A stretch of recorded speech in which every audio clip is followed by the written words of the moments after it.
everybody, welcome back to Pages and Pens. My name is Julie, and today I am here with the ARCs that I still have on my shelf that have not come out yet that I am still excited for. Let's jump right into it.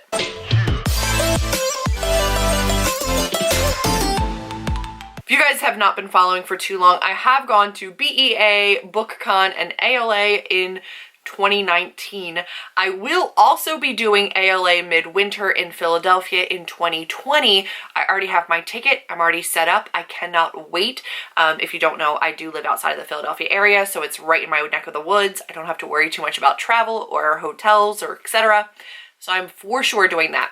But I wanted to go over the things that I already have on my shelves that are still yet to release that I am really personally excited for, that I want to try to hold myself accountable to read, because they all really, really interest me. So I definitely do still have some October TBR reads that are ARCs I have not gotten to, but there are still some for November. I'm going to discuss November, December, if I have any, January, February, I think also March. I think I have some March. First up is Girls of Storm and Shadow by Natasha Nyong.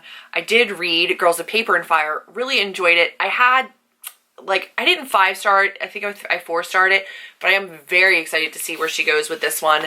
And I did get it signed and personalized. This one comes out in November on the 5th, so my goal is still to read this prior to then. I'm hoping at the end of Spookathon I can fit this in. Just doesn't quite fit my TBR for that, but I'm really excited to dive back into that world in a big way. I want to try to read this in a timely fashion. I'm going to try. Then I have A Constellation of Roses by Miranda Acevedo. I did not read her first novel, which is The Deepest Roots, but I do own it. So this one is her second novel, and I believe that they are separate novels, so I can read this separately. This one comes out in November 5th as well. So another November 5th release, and this cover is just beautiful. I would like to get to both of those as soon as possible. I have A Heart So Fierce and Broken. This is by Bridget Kemmerer, and this is the follow-up to A Curse So Dark and Lonely, which I really love. That was a Beauty and the Beast retelling that was more of an almost urban fantasy spin. I really enjoyed that book. I cannot wait to get to this one. I can't believe it's taken me this long. This one comes out January 7th, so I have a little bit of time, but it's still one that I definitely want to get to ahead of the curve, ahead of the release. Cannot wait to read this book. I'm really, really excited for it. I hope it holds up to the first one. Another ARC that I'm really excited for is Tochi Amabuchi's Riot Baby, which is a dystopian. It's a short little guy, but I actually did meet Tochi while we were at BEA and BookCon, and he was a gem, absolutely amazing. So I'm excited for that one as well. Then I have one that I really want to get to. This is Emery Lord's The Map from Here to There, which is the follow-up from the start of Me and You. And I've been a little hit or miss on Emery Lord's books, but I did really like The Start of Me and You. So I'm excited to read this one. This is the sequel to The Start of Me and You. Years later, I think there's been a giant gap, but in the writing process, not necessarily in their ages. I don't know where this one picks up, but I'm pretty stoked on this one. This one comes out January 7th as well. I have Tara Sims' Scavenge the Stars, which, guys, I cannot wait for. I love Tara Sim. I keep saying this even though I've only read Timekeeper. I still have Chainbreaker and Firestarter, which I do now have on my shelves.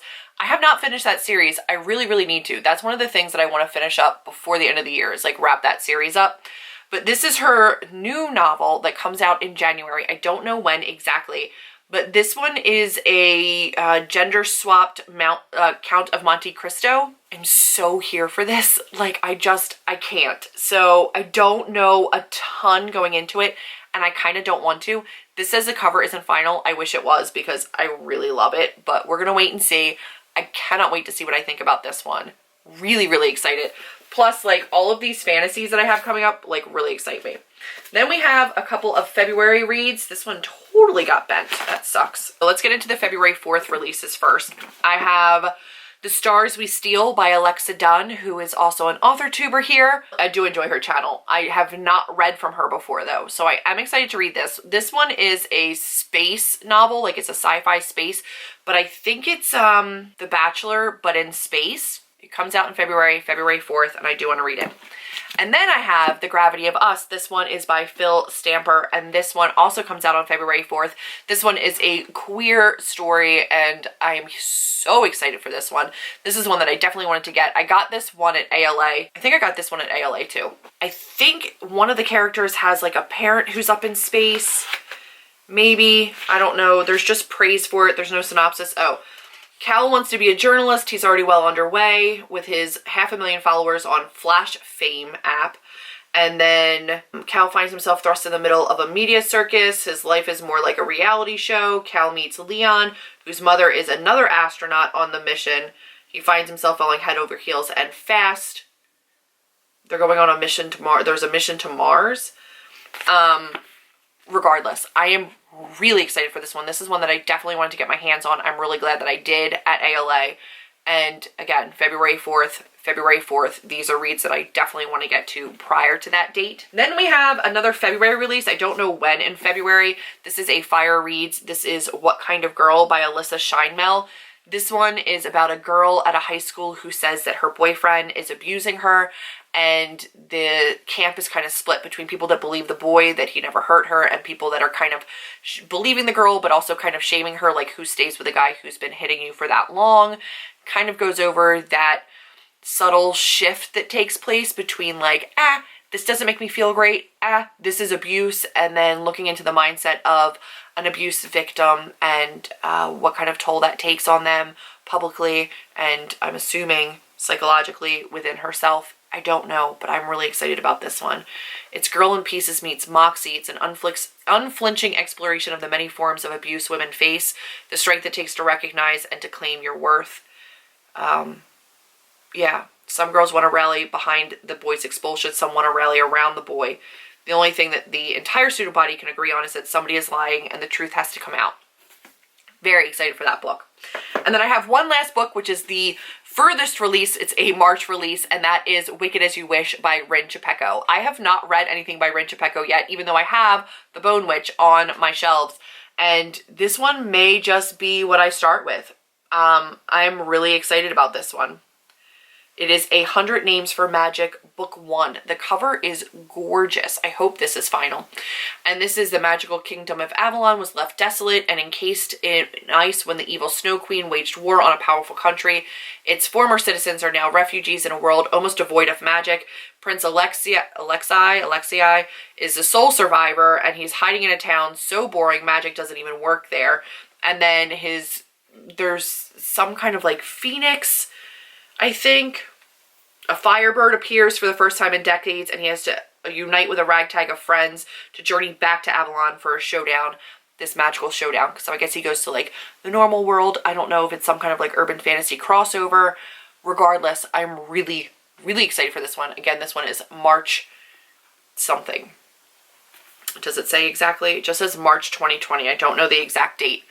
But again, another one, and really, really excited that Source Fire Books sent me this one. So these are the ARCs that I currently have on my shelves, the advanced reader copies that I have prior to release date that I would like to get to and review for you guys. What I'd like to do is open up the comments to let me know which one of these you're most interested in seeing my thoughts on, and I will bump that up. But yeah, I'm going to try to go through these in a timely fashion. I will probably try to do reading vlogs on them as well so that you guys can get my thoughts. But at the very least, you'll see them in my vlog style wrap-ups. Those are the books that I still want to get to, that I have on my shelves. And I'd like to ideally clear these out before ALA Midwinter when I come home with a ton more ARCs, because that's going to happen. Last year, I went to ALA and I brought home more books than I did at BEA and BookCon. And I spent 4 days at BEA and BookCon, and I spent 1 day, not even a full day, at ALA, and came back with more books than I got at BEA. And this time for ALA, I will be doing at least 3 days. So I know I'm coming home with a lot of books. So ideally, I'd like to have all of these cleared off my ARC shelf, which I have like a full shelf down here just for ARCs. And I would like to have all of that cleared off so that I can bring home new ARCs and organize them in some kind of a way. And I believe Midwinter ALA is January 27th. So even though I have some February and even a March read, I'd like to have all these done by then. Let's cross our fingers and see how that works. Hold me accountable. Let me know in a comment down below which one you want me to read first. That's going to be it for this video. If you liked it, be sure to give me a big thumbs up, click subscribe, and I'll see all of you in the next video. Bye, guys. Jesus, take the fucking wheel.